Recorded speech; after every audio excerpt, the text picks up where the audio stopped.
դեսպանատները ամիսը 3 անգամ հայտարարում են, որ հանկարծ չգնաք։ Այսինքն մենք հիմա խաղաղությամբ այնպիսի ներդրում ենք Արեսյունիքում, զբոսաշրջային ոլորտում, որը 20 ճոպանուղի էլ կառուցեն, այսինքն 20 ճոպանուղի կառուցելու հնարավորություն ենք տվել եւ ավելի մեծ ներդրում պարզապես զբոսաշրջան եւ Սյունիքում եւ Հայաստանի Հանրապետությունում ընդհանրապես հնարավոր չի պատկերացնել։ Էլ չեմ ասում, որ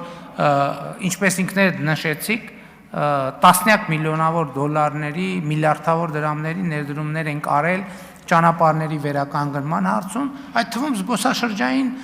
ուղղությունների զարգացման, բերդեր են պեղվում, նորոգվում, պատմամշակութային հուշարձաններ են նորոգվում եւ այլն եւ այդպես շարունակ, բայց եկեք մի բան արձանագրենք, առավել եւս ու հատկապես Սյունիքի պարագայում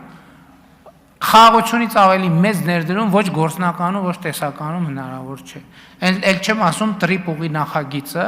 որը իր հերթին բերելու է եւ տնտեսական եւ զբոսաշրջային հոսքեր եւ ներդրումներ։